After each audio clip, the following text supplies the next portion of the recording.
तो अब ये बताइए कि चार्टर ऑफ डेमोक्रेसी है क्या? बहुत शुक्रिया आपका समीना खान कि आपने मुझे एक अहम डिस्कशन के लिए यहाँ बुलाया है। तो मैं पूरी कोशिश करूँगा कि अपनी बसात के मुताबिक आपको मुनासिब जवाब दे सकूँ। चार्टर ऑफ डेमोक्रेसी की बात, मिसाके जमहूरियत की बात तब निकलती है जब हमें ये शक पहुँचे कि पाकिस्तान में सही जमहूरियत जिसका ववेला सब कर रहे थे कि हो गई है, कि वो नहीं है। सो चार्टर ऑफ डेमोक्रेसी जो है उसकी ज़रूरत महसूस होती है कि पाकिस्तान को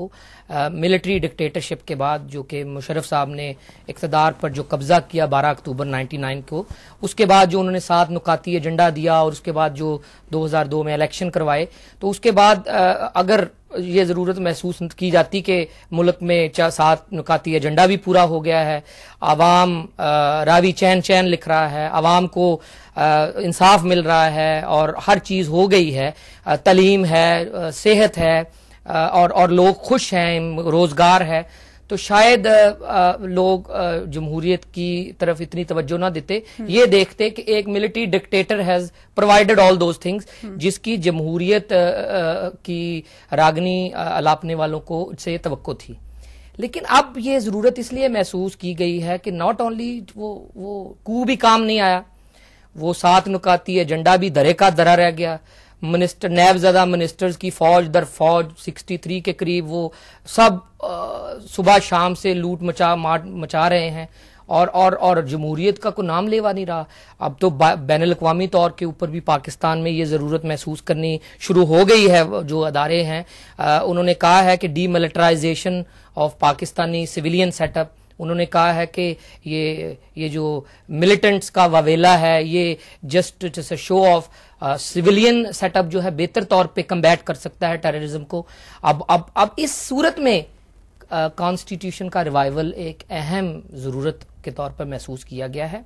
हम चाहते हैं ये चार्टर ऑफ डेमोक्रेसीज के मिलिट्री जो इंटरवेंशंस हैं या मिलिट्री का रास्ता सिविलियन सेटअप में बंद किया जाए, एक ऐसा निज़ाम या एक ऐसा रोड मैप दिया जाए जिसके ज़रिए के Pakistan returns back to democracy, proper true हकीकी जमहूरियत।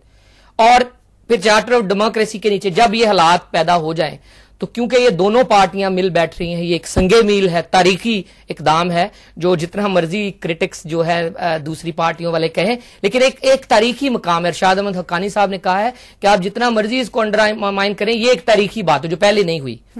तो ये कोड ऑफ कंडक्ट भी तय करें कि कल को अगर लेट्स से मोहतरमा बेनजीर भुट्टो साहबा मेजॉरिटी लेती हैं तो हम खुले दिल से उनके मैंडेट को माने और उनको हुकूमत करने दें और हम उनके मैंडेट का नॉट ओनली एहतराम करें ताकि कोई ऐसा वाकया फिर ना पैदा हो जिस तरह 71 में हुआ, और बल्कि उनको खुला फ्री हैंड दिया जाए और एक दूसरे के अरकान, जैसा कि 2002 के इलेक्शन के बाद मोहतरमा बेनजीर भुट्टो की पार्टी में जो सन लगाई गई है, जो उनके 20 के करीब अरकान तोड़े गए हैं, जिनके ऊपर नैब के मुकदमात बनाए गए, फिर कुछ के मुकदमात वापस लिए गए या सस्पेंड किए गए,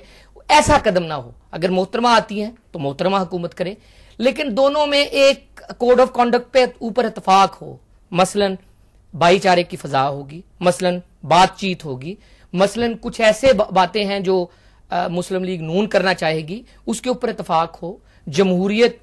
की बहाली के ऊपर पूरा एम्फेसिस हो, कॉन्स्टिट्यूशन जो है 12 अक्टूबर 99 आइडियली उस पोजीशन में लाया जाए जहां पे एग्जीक्यूटिव सुपीरियर हो जो अपना काम कर सके। क्या ये बात आप पूरे यकीन के साथ कह सकते हैं कि अगर, जैसे भी आपने कहा कि अगर मोहतरमा की हुकूमत आ गई तो वो हुकूमत बनाए और आपकी जो पार्टी उनके साथ उनका साथ देगी, तो क्या आप ये बात बहुत इतना श्योर हैं, इस बात पे यकीन से कह सकते हैं कि अगर वो उनकी हुकूमत आती है तो आप लोग उनका साथ देंगे, आपकी पार्टी उनका साथ देगी? देखिए समीना, ये माजी में दोनों मंजिल को देखा जा, ये मुलाकात मंजिल नहीं है, ये मुलाकात रोड मैप है। मियां नवाज शरीफ साहब ने आपको एक रास्ता दिया है, रास्ता निकाला है। ये जो हालात हैं, आप वजीरिस्तान का देख लें, बलोचिस्तान का देख लें, ये मसाइल जो है सिविलियन सेटअप के बगैर हल नहीं होंगे। पाकिस्तान को अगर आपने फेडरेशन को बचाना है तो आपको मुल्क के मुफाद में कोई ना कोई बड़ा स्टेप लेना पड़ेगा। शायद इसमें मियां साहब का पर्सनल शायद फायदा ना हो, इट्स अ लॉन्ग शॉट। ये पाकिस्तान के बेहतरीन मफाद में लंबे अरसे के लिए ये पॉलिसी दी गई है, ताकि जो भी आए नंबर 1 उसको हुकूमत करने का मौका मिले, नंबर 2 जो 58 साल से पाकिस्तान को अपने बारे में फैसला करने का जो हक नहीं दिया गया, एक ही इलेक्शन मेरे ख्याल में हुए आज तक, उसके नतीजे में भी मैंडेट तस्लीम नहीं किया गया, पाकिस्तान 2 लख्त हो गया। हम चाहते हैं कि मैंडेट तस्लीम किया जाए, हम चाहते हैं कि मिलिट्री इंटरवेंशन जो है उसका खात्मा किया जाए। देखिए आर्टिकल 6 के तहत जो भी एब्रोगेट करता है कॉन्स्टिट्यूशन, उसकी सजा आयन में मुतय्यन है। अब आयन की पामाली हो रही है, जमहूरियत हकीकी है नहीं, मुनसफाना इंतखाब हो नहीं रहे, तो ऐसे में कुछ बड़ों को तो ये फैसला करना होगा ना कि अपना स्टेक जो है सेक्रीफाइस करके मुल्की मफाद में कोई पॉलिसी दी जाए। मैं समझता हूं कि इन दोनों लीडरान ने पाकिस्तानी कौम को यह सोचने के ऊपर मजबूर कर दिया है कि आप बैठें, लेट्स टॉक, लेट्स डिस्कस कि पाकिस्तान की हुक्मरानी का इख्तियार 160 मिलियन लोगों को किस तरह दिया जा सकता है। एक छोटी सी बात जो फाइनल, अगर लेट्स से